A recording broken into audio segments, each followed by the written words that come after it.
Magandang gabi po mga kapatid. Welcome po sa atin pong midweek praises, preachings, and prayers. Salamat sa Panginoon sapagkat magkakasama po ulit tayo sa oras na ito upang minsan pa atin pong alalahanin ang mga pagpapala, ang pangunguna, ang kabutihan ng Diyos sa atin at atin po siyang pasalamatan at purihin sa gabing ito. Salamat din sa Diyos sapagkat pagkakataon po ulit ito natin para pag-aralan ang kanyang salita. Gawin natin itong gabay, gawin natin itong bahagi ng ating pong pamumuhay sa bawat araw. At ganun din po, salamat sa Diyos sapagkat may papanalangin po ulit natin ang mga concerns ng bawat isa. Nawa sa oras na ito, ang bawat isa ay maayos ang mga kalagayan at patuloy na nagsisikap sa biyaya ng Panginoon na sundin ang kanyang kalooban. Nawa patuloy nating ginagamit ang kanyang salita para ito ang magturo sa atin kung ano ang dapat at hindi dapat natin pong gawin. Kaya sa gabing ito mga kapatid, atin na pong buksan ang atin pong mga Bibles sa Acts chapter 1 verses 8 to 11. Acts chapter 1 verses 8 to 11, ang sabi po dito, "But you will receive power when the Holy Spirit comes on you, and you will be my witnesses in Jerusalem and in all Judea and Samaria and to the ends of the earth." After he said this, he was taken up before their very eyes, and a cloud hid him from their sight.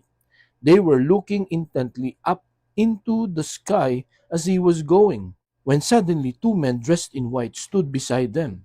"Men of Galilee," they said, "why do you stand here looking into the sky? This same Jesus who has been taken from you into heaven will come back in the same way you have seen him go into heaven." Pagpalain po ng Panginoon ang pagkabasa ng kanyang salita, tayo po ay manalangin. Dakilang Diyos, salamat po ulit sa gabing ito. Salamat sa bawat isa na nagbigay ng oras para po kami ay magsama-sama sa amin pong pagpupuri, pag-aaral at pananalangin.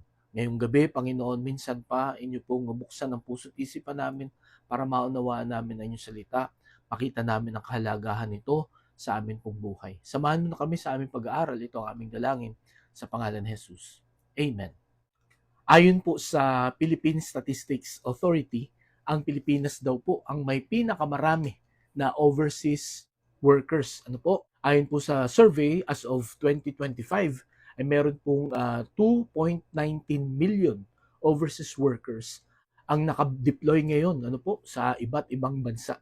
At kung inyo pong mapapansin, marahil ito ay naririnig nyo na rin, kahit saan kayo magpunta na bansa sa buong mundo, ay laging makakasalamuha na Pilipino. Alam niyo po, kami ay pinalaki ng aking mga magulang, kami siyam na magkakapatid.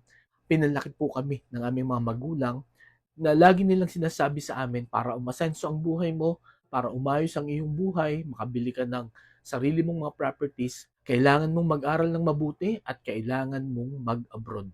Kaya, sa totoo lang po, kami pong lahat, at hanggang ngayon, yan po ang nasa puso't isipan namin, na uunlad lang iyong buhay pagka ikaw ay nag-abroad. Na kung tutuusin, kung uobserbahan naman talaga natin ang buhay dito sa atin ay medyo mahirap, mababa ang sweldo, mahal ang mga bilihin. Samantalang sa ibang bansa, yung parehong posisyon dito at sa ibang bansa, magkaiba ang sweldo, mas malaki doon. In fact, mas well compensated ang mga overseas workers sa ibang bansa. Kung kaya't maraming sacrifices ang ginagawa ng mga families, ng mga parents, ganun din ng mga anak, na kailangan nilang mag-ibang bansa, umalis dito sa sariling bansa para matustusan ang pangangailangan sa bawat araw. At alam niyo po, napansin ko, sa every time na may aalis, sapagkat sa amin pong siyam na magkakapatid, marami na po kaming inihatid sa airport, na kapatid ko, na sila po ay nag-abroad. At kahit ako rin po, na-experience ko na rin na mag-abroad. At ang napansin ko po, lalo na sa airport, ay talagang maraming malungkot, maraming iyakan na nangyayari. Kaya nga, one time may nagtanong, ano ba ang mas mahirap? Yung ikaw ang mang-iwan o ikaw ang iwanan? Kayo po ba, ano ba ang mas mahirap sa inyo? Yung ikaw ang mang-iwan, ikaw ang aalis, o ikaw ang iiwanan? Para sa akin, mahirap ang ikaw ang iiwanan. Pero, sa kabila ng hirap na yon, ay kumbaga ay kinakaya natin sapagkat sa bawat umaalis no ng mga mahal natin sa buhay ay atin pong hawak yung pangako na sila ay babalik ulit. Di po ba? Ngayong gabi mga kapatid, ito ang tema ng atin pong pag-aaralan no tungkol sa paglisan o pag-alis. At naniniwala ako na sa panahong ito no ay maraming malungkot at marami ang naiyak no sapagkat ang atin pong pag-aaralan ay ang paglisan ng Panginoong Hesukristo. Noon pong nagdaang Miyerkules, pinag-aralan po natin the rejection of Jesus.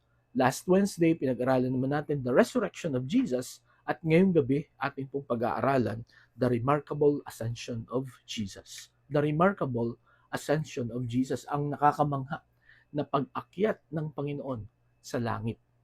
Kung babalikan po natin itong Acts chapter 1, ay makikita po natin na tinipon na ng Panginoon lahat ng mga apostles niya at saka kanyang mga disciples, no?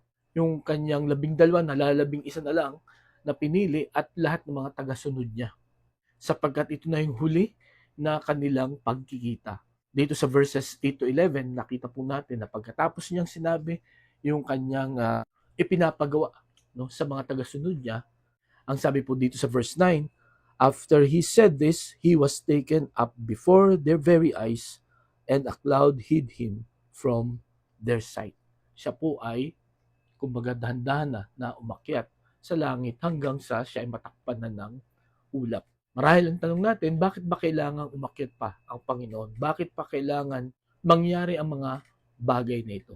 Mga kapatid, sa gabing ito, meron po tayong tatlong makikitang kahulugan ng kanyang remarkable ascension.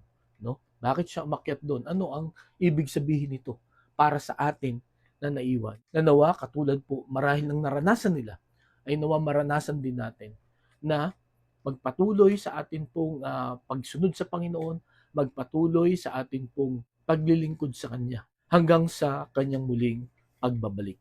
Again, tingnan po natin yung tatlong kahulugan ng remarkable ascension ng Panginoong Hesukristo. Ang una, nakahulugan nito, ang sabi dito sa verse 9, after he said this, he was taken up before their very eyes, and a cloud hid him from their sight. Okay? So pagkatapos niyang sabihin yung sa verse 8, no, yung kanyang utos, no, yun nga siya ay umakyat na sa langit. So ang kahulugan po nito is the mission is completed, no? The mission is completed. Kaya siya umakyat sa langit sapagkat tapos na ang kanyang misyon. Tapos na ang kanyang gawain dito sa lupa. Di po ba? Alam po natin na bago mamatay ang Panginoong Hesukristo, sinabi niya, it is finished. Habang siya nakapako sa krus. Nang ibig sabihin nun, tapos na ang pagliligtas sa atin. Tapos na, nabayaran na. Naibigay na yung bayad sa kasalanan na kung sino man ang sasampalataya dito sa ginawa ng Panginoong Hesukristo, hindi na siya mapapahamak, magkakaroon na siya ng buhay na walang hanggan. So, makita natin dito bakit kumpleto na yung mission ng Panginoon. No? Una, because the requirements were met. Anong ibig sabihin nun? Lahat ng kailangan para sa kaligtasan ay, yun nga, nabayaran na, nagawa na. Okay? Ang sabi po sa Hebrews chapter 10, verses 10 to 12, and by that will, we have been made holy through the sacrifice of the body of Jesus Christ once for all. Day after day, every priest stands and performs his religious duties. Again and again, he offers the same sacrifices, which can never take away sins. But when this priest had offered for all time one sacrifice for sins, he sat down at the right hand of God. Ano po ang sinasabi ng mga talatang ito? Ang Panginoong Hesukristo, binigay niya yung kanyang katawan bilang sakripisyo para mapatawad, matanggal ang ating pong mga kasalanan. Sapagkat nung una pong panahon, ang mga priest po doon, ang mga saserdote, simula nung panahon ni Moses, para sila mapatawad sa kanilang mga kasalanan, kailangan nilang mag-offer ng tupa, ng isang kordero, batang tupa na walang kapintasan, At kailangan patayin ang tupa na ito, paagusin ang dugo, sapagkat yun lamang ang paraan para malinis sila sa kanilang mga kasalanan. Ngunit dito po, ang sabi po ng writer ng Hebrews, itong priest na ito, na ang tinutukoy po dito ay ang Panginoong Hesukristo, inoffer niya once and for all yung kanyang sarili, no? At pagkatapos niyang i-offer ang kanyang sarili, siya ay umakyat sa langit at umupo siya sa kanang kamay ng Diyos. Ano po ang ibig sabihin niyan? Sapagkat nung unang pong panahon, paulit-ulit na sila ay nag-o-offer para sila ay mapatawad sa kasalanan. Pero ito pong sakripisyo ng Panginoong Kristo, ito ay once and for all. Nung inialay niya yung kanyang sarili, wala nang, kumbaga, tapos na ang pag-aalay. At bakit ba ito pinapagawa sa mga Israelites noon? Yun nga, para ipakita sa kanila, ihanda sila sa ultimate sacrifice na walang iba kundi ang Panginoong Hesukristo. Na nung inialay ng Panginoon ang kanyang sarili, tapos na rin yung pag-aalay natin ng kordero. Bakit? Because the requirement is already met.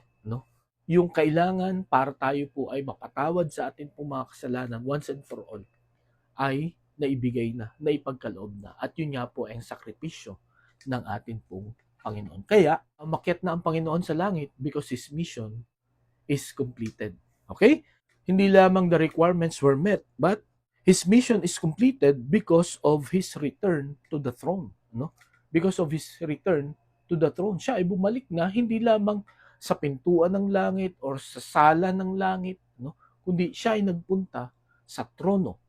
Siya ay umupo sa kanang kamay ng Panginoon. Ang sabi po dito sa Mark chapter 16 verse 19, after the Lord Jesus had spoke to them, He was taken up into heaven and He sat at the right hand of God. Okay? So ito po ay connected dito sa Acts chapter 1 verse 9, na pagkatapos niya sabihin nga po yung kanyang huling utos, siya po ay umakyat sa langit at pagdating niya sa langit, siya ay umupo sa trono sa kanang kamay ng Diyos Ama. Ang sabi pa po dito sa 1 Peter chapter 3 verse 22, who has gone into heaven and is at God's right hand with angels, authorities, and powers in submission to Him. So, tinutukoy dito ni Apostol Pedro sapagkat siya isa sa mga saksi, sa pag-akyat ng Panginoon sa langit. At ang sabi niya, siya ay umakyat sa langit, siya ay umupo sa kanan ng Panginoon with the angels, authorities, and powers in submission to Him. Okay? And then, ang sabi pa po sa Hebrews chapter 10 verse 12, but when this priest had offered for all time one sacrifice for sins, he sat down at the right hand of God. So ito po yung binasa natin kanina. Sabi pa sa Hebrews chapter 12 verse 2, let us fix our eyes on Jesus, the author and perfecter of faith, who for the joy set before Him endured the cross, scorning its shame, and sat down at the right hand of the throne of God. So dito po, yung iba-ibang mga writers, yung iba-ibang mga saksi sa pangyayari na ito, lahat sinabi nila na pag-akyat ng Panginoong Hesukristo sa langit, siya ay umupo sa kanang bahagi ng Diyos Ama.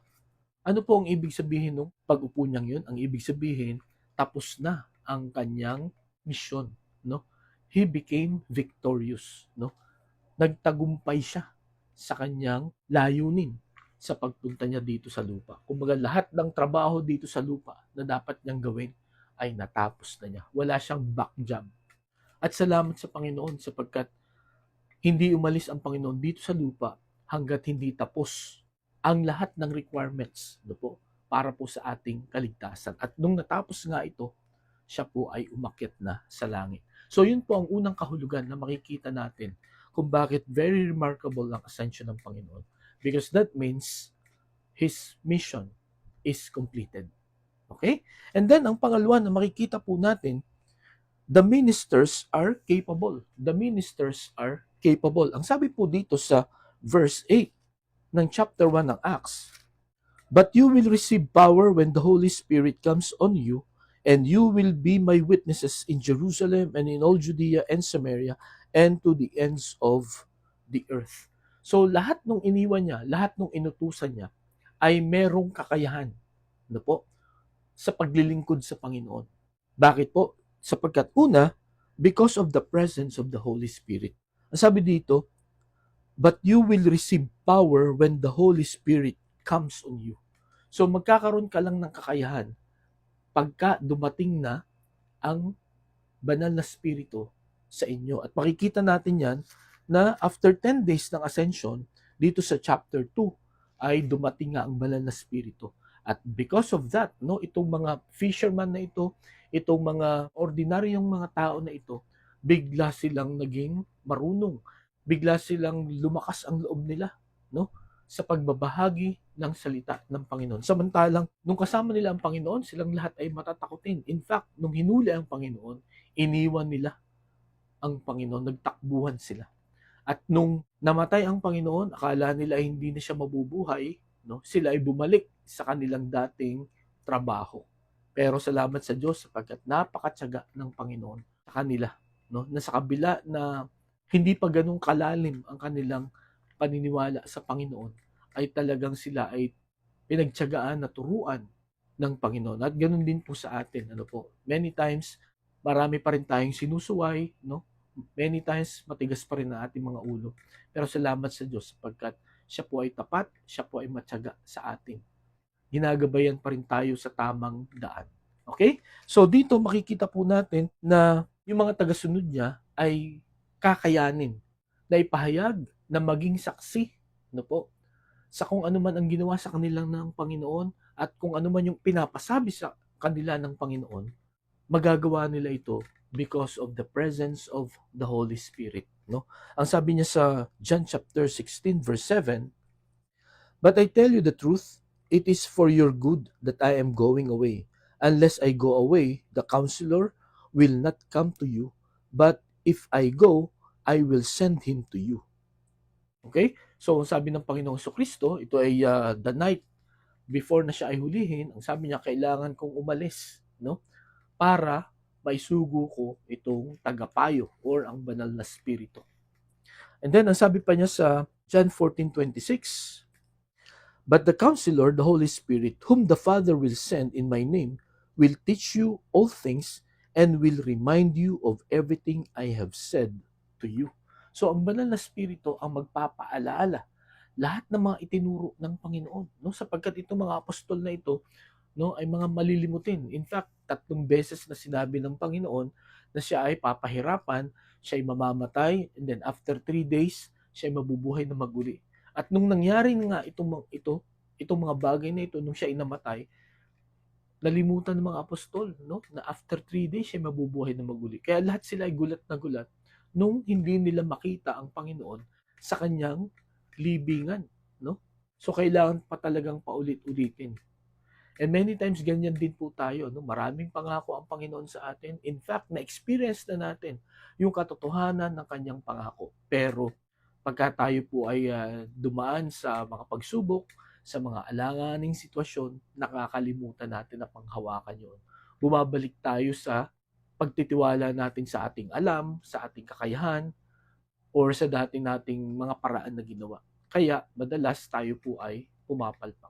Mga kapatid, may kakayahan tayo, no, na gawin ang ipinapagawa sa atin ng Panginoon because of the presence of the Holy Spirit. Nung tinanggap natin si Jesus bilang sariling tagapagligtas, tinatakan tayo ng banal na spirito ayon sa Ephesians chapter 1 verse 13.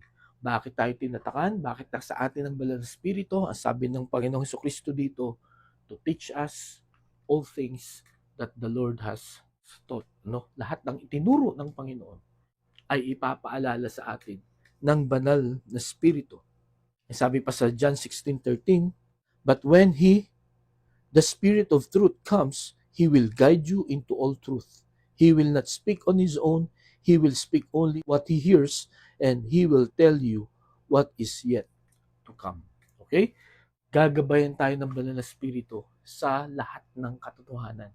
Ang ibig pong sabihin, hindi po tayo madadaya. Ano po? Kung alam natin, no, na ang banal na spirito ang gagabay sa atin. Kung tayo po ay magdidepend, no, tayo po ay aasa sa banal na spirito, hindi po tayo madadaya. Sa panahon natin ngayon, maraming mandaraya, ano po, maraming mga katuruan na talagang pagka pinakinggan mo, no, kung hindi mo alam ang katotohanan, ikaw po ay madadala, no? Ikaw ay magdududa sa iyong pananampalataya sa Panginoon. Pero kung alam natin sa oras na ito na ang banal na Espiritu ay nasa atin, na kaya siya nasa atin to guide us, to lead us to all truth. Papaliwanag sa atin ng banal na Espiritu yung mga bagay na parang hindi natin maintindihan, yung mga bagay na nalilito tayo. Kaya ngayong gabi, may mga bagay po ba, may mga katuruan po ba na hindi tayo maunawaan, lalo na pag binabasa natin ang salita ng Diyos. Humingi po tayo ng tulong sa banal na Espiritu, sapagkat ang banal na Espiritu ay nasa atin para tayo ay turuan, para ipaalala sa atin lahat ng pangako, lahat ng salita, at lahat ng katotohanan na ibinahagi ng Panginoong Hesukristo at sa kanyang salita. Hindi lamang po capable tayong mga manggagawa, o mga lingkod niya o mga tagasunod niya, hindi lang dahil sa presensya ng banal na Espiritu, but ang pangalawa, because of the person in our message. Because of the person in our message. Dahil po sa laman, sino ba yung atin pong ipinamamalita, ibinabahagi. Ang sabi po sa Acts chapter 16 verse 31, they replied, "Believe in the Lord Jesus and you will be saved, you and your household." So nakita natin dito, ito yung Philippian jailer, na nung nakakulong si Apostol Pablo at si Silas, nung gabi kumanta sila, at sa kanilang pagkanta ay nagkaroon ng malakas na lindol, at tumakas lahat ng mga bilanggo except for these two. Kaya ang gagawin sana nung bantay, magpapakamatay na siya, pero sabi nila, wag mong gawin yan. And then tinanong sila nung jailer, paano ba ako maliligtas? At ang sabi niya, believe in the name of the Lord Jesus Christ and you will be saved. Not only you, but also your household, yung buong pamilya mo. So yun ang mensahe ni Apostol Pablo, na narinig nitong Philippian jailer. At ang sabi pa sa 2 Corinthians chapter 5 verse 17, therefore if anyone is in Christ, he is a new creation. The old has gone, the new has come. So makikita natin doon na dahil kay Kristo maliligtas tayo, dahil kay Kristo magbabago ang ating pong buhay. At ang sabi pa po ni Apostol Pablo sa Philippians chapter 4 verse 13, memorize po nating lahat ito. Ang sabi niyan, I can do all things through Christ who strengthens me. Okay? So magagawa natin lahat, lalo tigit ang kalooban ng Panginoon sa atin. Lalo tigit ang pagbabahagi ng salita sa mga tao because of the Lord who will strengthen us. So, we are capable not because of our strength, not because of our intelligence. We are capable ministers of God because of the presence of the Holy Spirit who will give us power. And secondly, because of the person in our message, because of the Lord Jesus Christ. Kung ibang mensahe ang ituturo natin, kung ibang gospel ang ituturo natin, hindi po yun effective, hindi yun attractive. Walang bisa po yun. Ngunit kung ang Panginoong Hesukristo sa pamagitan ng kapangyarihan ng banal na Espiritu ang atin pong ibabahagi, kung susundin natin yung kanyang utos sa atin, then magagawa po natin ang kanyang mga iniuutos sa bawat isa. Kaya ngayong gabi mga kapatid, nawa mapaalalahanan tayo ng mga salitang ito, ng kahulugang ito, ng remarkable ascension of the Lord Jesus Christ. Ang una, it means the mission is completed. Secondly, the ministers are capable. Kaya natin ito. Huwag tayong matakot, huwag tayong mahiya, huwag tayong magdalawang isip. Huwag tayong mag-alinlangan sa paggawa ng iniuutos sa atin ng Panginoon. Ito po mga apostol, nung dumating ang banal na Espiritu at nung ibinahagi nila ang Panginoong Hesukristo, walang nakapigil sa kanila. Kahit sila po ay ikulong, kahit sila po ay patayin, kahit sila po ay pahirapan, they kept on preaching the word, kahit saan sila makarating. At nawa ganun din po tayo mga kapatid, kahit saang lugar tayo makaabot, kahit sino mga tao ang ating makaharap, hindi po natin ikahiya ang napakahalagang mensaheng ito ng kaligtasan, ang napakahalagang mensahe na ito ng mabuting balita, sapagkat yan po ang kailangan ng bawat isa, na isuko ang buhay sa Panginoong Hesukristo upang ayusin ng Panginoon ang buhay natin at bigyan tayo ng buhay na walang hanggan. Okay po? So yun po ang pangalawa. At ang pangatlo, nakahulugan ng remarkable ascension of the Lord Jesus Christ. Again, hindi lamang po the mission is completed, the ministers are capable, at ang pangatlo, ang sabi dito, the manifestation of His return. The manifestation of His return. Yung kanya pong pag-akyat, no? Makikita po natin dito sa verse 10 and 11 ng Acts chapter 1. Sabi po dito, they were looking intently up into the sky as he was going, when suddenly two men dressed in white stood beside them. Men of Galilee, they said, why do you stand here looking into the sky? This same Jesus who has been taken from you into heaven will come back in the same way you have seen him go into heaven. Okay, so dito, meron pong una, the promise of the angels, no? So itong may dalawang lalaki na nakaputi na nagpakita sa kanila habang nakatingala sila, no? Siguro iniintay nila yung anong sunod na mangyayari. So nagpakita itong dalawang anghel na ang sabi niya, bakit kayo nakatingala, no? Yung Jesus na nakita ninyo na umakyat ay siya ring babalik, no? Na kung paano siya umakyat, ganun din ang kanyang pagbalik. So ito ang pangako, ito ay prophecy, no, ng mga anghel na later on babalik ulit ang Panginoon. At alam po ninyo, basta't sinabi ng mga anghel, no, ito po ay madalas hindi nakakalimutan at ginagawa agad. No po? Kung inyo pong maalala, sa Matthew chapter 1, verses 19 and 20, ito po ay yung nagdududa si Joseph, no? Napakasalan si Mary sapagkat yun nga, nabalitaan na si Mary ay buntis, no? Pero nung gabi, habang natutulog si Joseph, sabi doon, the angel of the Lord appeared to him. No? At nakipag-usap sa kanya, in-explain sa kanya kung bakit ganun ang nangyari. Ano ang purpose nun? And then pagdating po sa verse 24, paggising niya, pinakasalan niya si Mary. Okay? And then, kung titingnan naman natin sa Luke chapter 1, verse 11, no? Kinausap ng anghel na si Gabriel, itong si Zechariah, ito pong tatay ni John the Baptist, no? Na yun nga, silang mag-asawa ay hindi pa nagkakaanak at pinangakuan nitong Angel Gabriel na magkakaanak sila ni Elizabeth. Okay? At yun, nung una hindi naniwala si Zechariah, kaya siya ay naging pipi. No? Nakapagsalita lang siya nung ipinanganak na itong si John the Baptist. At ganun din si Mary, di ba? Nung kinausap siya ni Gabriel na siya ay mabubuntis, no? Na ito ay paglukob sa kanya ng banal na spirito. At sinabi rin niya kung anong purpose kung bakit mangyayari ito. At yun nga, nagpasakop si Mary. At kung inyo ring maalala, nung ipinanganak ang Panginoong Kristo, ang unang nakaalam ng balitang ito ay ang mga shepherds. Sino nagbalita sa kanila? Ang mga angels. Okay? At kung inyo pong makikita, at kung inyo pong babasahin, sa Luke chapter 2, verse 15, no? Pagkatapos nilang marinig yun, no? Pagkatapos nilang marinig yung announcement,